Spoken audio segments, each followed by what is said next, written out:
नमस्कार। मार्च 2020 में supreme court का जो डिसीजन आया था,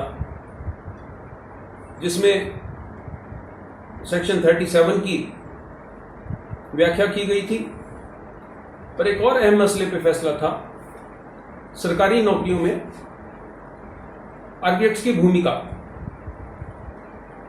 सेक्शन 37 पर जो सुप्रीम कोर्ट का फैसला था, उस पर तो बड़ा बवाल मचा। बहुत लोग विचलित हुए कि अब आर्किटेक्चर के काम को वो लोग भी कर पाएंगे जो वास्तव में आर्किटेक्ट नहीं है। लेकिन जो सुप्रीम कोर्ट का फैसले में एक बड़े अहम मामले पर विचार किया गया और निर्णय दिया गया, वो ये था कि सरकारी नौकरियों में आर्किटेक्ट की पोस्ट पर कोई इंजीनियर नहीं बैठेगा। इसका तात्पर्य क्या निकलता है?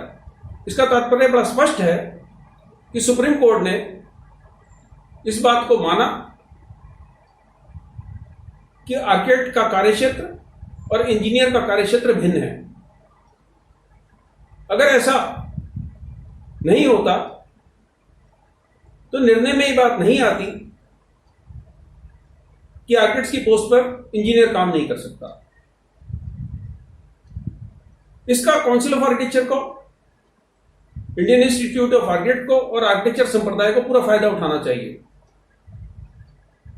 सभी सरकारी संस्थानों को सीओ की तरफ से लेटर जाना चाहिए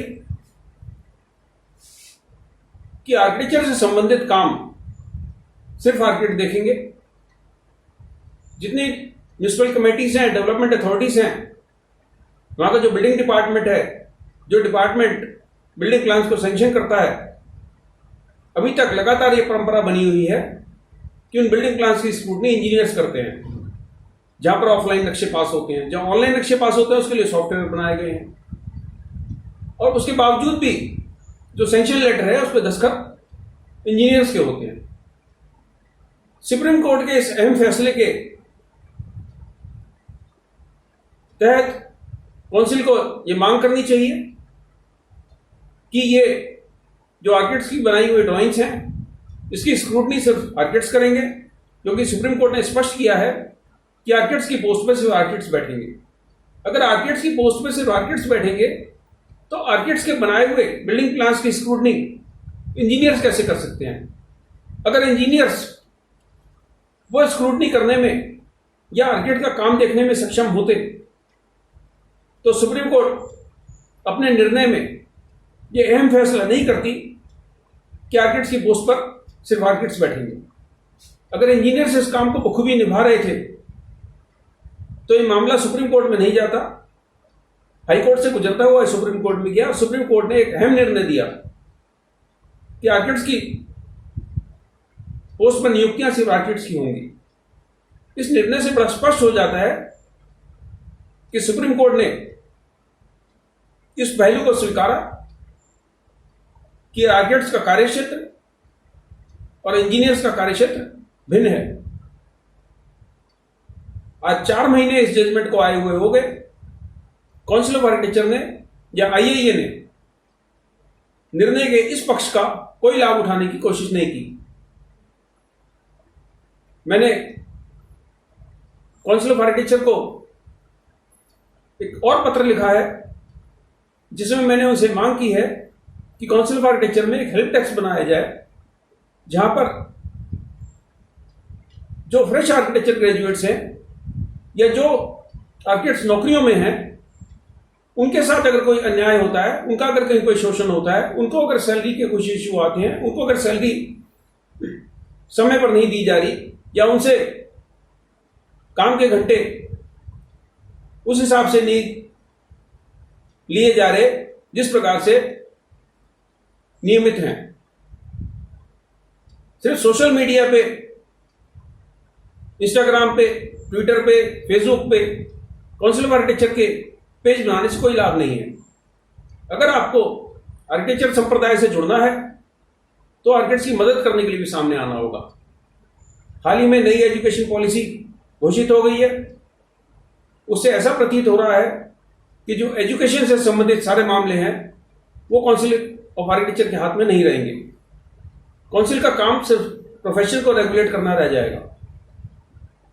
अगर प्रोफेशन को रेगुलेट करने का काम है तो काउंसिल का मात्र इतना ही काम नहीं है कि आर्किटेक्चर ग्रेजुएट से, आर्किटेक्ट से सिर्फ सालाना चंदा वसूल लिया जाए और एक रजिस्टर मेंटेन कर लिया जाए जिसमें उसका नाम हो।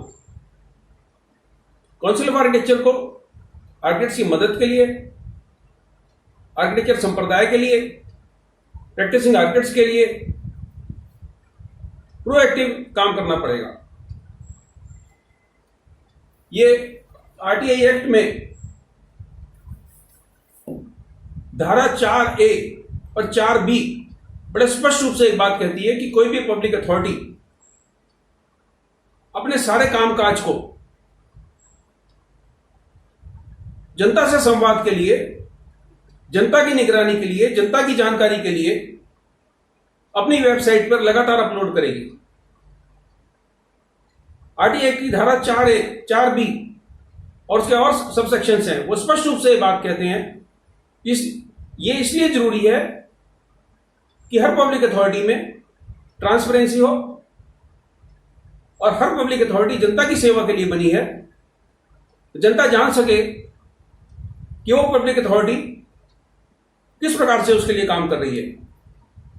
काउंसिल ऑफ आर्किटेक्चर एक पब्लिक अथॉरिटी है आरटीआई एक्ट के मुताबिक, लेकिन काउंसिल ऑफ आर्किटेक्चर की वेबसाइट का अगर आप अवलोकन करें, इस प्रकार की कोई भी जानकारी काउंसिल की वेबसाइट पे अपडेट नहीं करी जाती। काउंसिल ऑफ आर्किटेक्चर के एग्जीक्यूटिव काउंसिल की जितनी मीटिंग्स होती हैं, उसके जो मिनट्स होते हैं, उसका जो एजेंडा होता है, उसमें जो बातचीत होती है, आरटीआई एक्ट की धारा 4A, 4B स्पष्ट रूप से कहती है कि ये सारी जानकारी पब्लिक अथॉरिटी को अपनी वेबसाइट पे नियमित रूप से अपडेट करनी चाहिए। फर्जी आर्किटेक्ट के खिलाफ हमने मुहिम चलाई थी। काउंसिल ऑफ आर्किटेक्चर ने अपनी वेबसाइट पे व्यवस्था करी कि जहां पर आप कंप्लेंट कर सकते हैं। काउंसिल ऑफ आर्किटेक्चर को अपनी वेबसाइट पर स्पष्ट रूप से हर महीने बताना चाहिए कि हमें इस माह फर्जी आर्किटेक्ट के खिलाफ इतनी कंप्लेंट्स आई, इतने लोगों को हमने नोटिस सर्व करा, इतने लोगों के खिलाफ हमने लीगल एक्शन शुरू करा, इतने लोगों के खिलाफ हमने एफआईआर दर्ज की। एक बात और मैं स्पष्ट कर दूं कि किसी भी पब्लिक अथॉरिटी का कामकाज पब्लिक अथॉरिटी के जो अफसर हैं उनकी मनमर्जी पे नहीं चलता। देश के कानून को मानने के लिए हर पब्लिक अथॉरिटी बाध्य है और आरटीआई एक्ट की धारा 4A, 4B स्पष्ट रूप से यह बात कहती है कि पब्लिक अथॉरिटी को अपने सारे कामकाज को अपनी वेबसाइट पर नियमित रूप से अपलोड करना है और अगर ये जानकारी वो वेबसाइट पर देती है तो लोगों को आरटीआई एप्लीकेशन कम लगानी पड़ेगी, पब्लिक अथॉरिटी पे जवाब देने का भार कम होगा। धारा 4A और 4B का उल्लंघन करने पर पब्लिक अथॉरिटी के खिलाफ सेंट्रल इंफॉर्मेशन कमीशन में कंप्लेंट की जा सकती है और ये मांग की जा सकती है कि इस पब्लिक अथॉरिटी के पीआईओ के खिलाफ सख्त कार्रवाई की जाए, क्योंकि ये जानकारी जो आरटीआई एक्ट के मुताबिक पब्लिक अथॉरिटी की वेबसाइट पे उपलब्ध होनी चाहिए, वो जानकारी जनता से छुपाई जा रही है। तो काउंसिल ऑफ आर्किटेक्चर के लीडर हमेशा से एक बात बोलते हैं कि संस्था आपकी है। अगर ये संस्था हमारी है, संस्था आर्किटेक्ट्स की है, संस्था आपकी है, तो ये सारी जानकारियां काउंसिल की वेबसाइट पे आप नियमित रूप से अपलोड करें। लोगों को भी जानकर खुशी होगी कि काउंसिल की जो नई टीम आई है उसने आपकी भलाई के लिए क्या काम किए हैं। कुछ साल पहले तक काउंसिल की एक पत्रिका नियमित रूप से निकलती थी, वो कुछ समय से बंद है। मेरा निवेदन है कि इस पत्रिका को दोबारा शुरू किया जाए और इसमें विभिन्न आर्किटेक्चरल इंस्टीट्यूशन से संबंधित जानकारी दी जाए, उसके बारे में बताया जाए।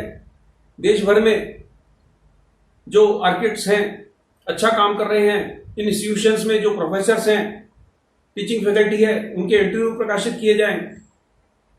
देखिए, सीओए सोशल आपने जो बनाया है उस पर अभी क्या हो रहा है, अभी आप बुजुर्ग आर्किटेक्ट्स के इंटरव्यू उस पर डाल रहे हैं। अच्छी बात है, उन लोगों ने अच्छा काम किया है, उसके बारे में आर्किटेक्चर संप्रदाय को, जनसाधारण को जानकारी मिलनी चाहिए। लेकिन जो यंग आर्किटेक्ट्स हैं, जो सीनियर आर्किटेक्ट्स हैं, जो प्रैक्टिसिंग आर्किटेक्ट्स हैं, उनकी जो समस्याएं हैं उसको सुलझाना भी काउंसिल ऑफ आर्किटेक्चर का काम है। काउंसिल को मैंने एक नया पत्र लिखा है जिसमें निवेदन किया है कि हेल्प डेस्क बनाया जाए।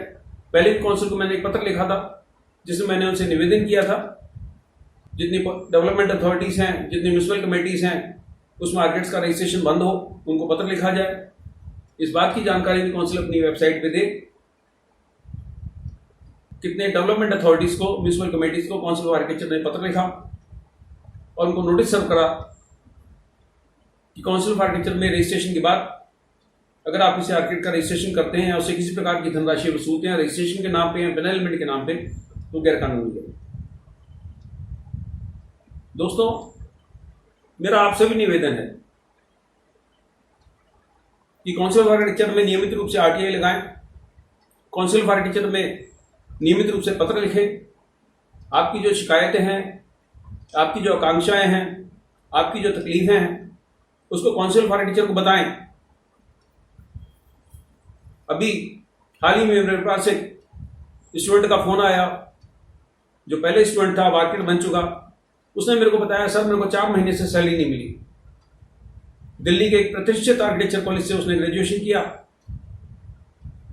12,000 रुपये महीने पे उसको नौकरी पे रखा गया, 4 महीने से उसको सैलरी नहीं दी गई और उसको ये धमकाया जा रहा है कि अगर आपने सैलरी मांगना नहीं छोड़ा तो दिल्ली के जितने आर्किटेक्ट्स हैं सबको चिट्ठी लिख दी जाएगी और आपको कोई नौकरी नहीं देगा। अब इस तरह के लोग मेरे को टेलीफोन करते हैं, उनको एक उम्मीद रहती है कि अशोक गोयल सर से अगर मैं बात करूंगा तो मेरी कुछ मदद हो जाएगी। पीछे सोशल मीडिया पे एक और यंग आर्किटेक्ट लेडी ने इस तरह की अपनी व्यथा बताई थी। उसको हमने कहा कि इस तरह के बेईमान आर्किटेक्ट को सोशल मीडिया पे डिफेम करें और 4 दिन में उस यंग आर्किटेक्ट की सैलरी मिल गई जो तकरीबन 1 लाख रुपए थी। यंग आर्किटेक्ट्स को ऐसे कदम उठाने पे क्यों मजबूर होना पड़ रहा है? उनको इसलिए मजबूर होना पड़ रहा है कि उनकी कोई देखभाल करने वाला नहीं है, और ये देखभाल करने की जिम्मेदारी काउंसिल ऑफ आर्किटेक्चर की है या इंडियन इंस्टीट्यूट ऑफ आर्किटेक्ट की है।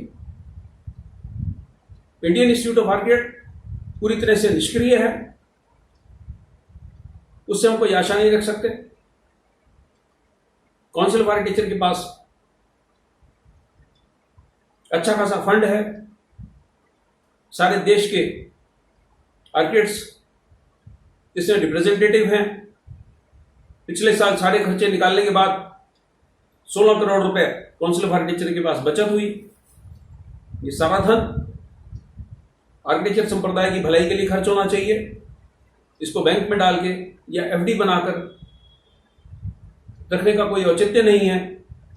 ये सारा पैसा आर्किटेक्ट से आता है और ये सारा पैसे का इस्तेमाल आर्किटेक्ट के अधिकारों की रक्षा के लिए होना चाहिए। नमस्कार।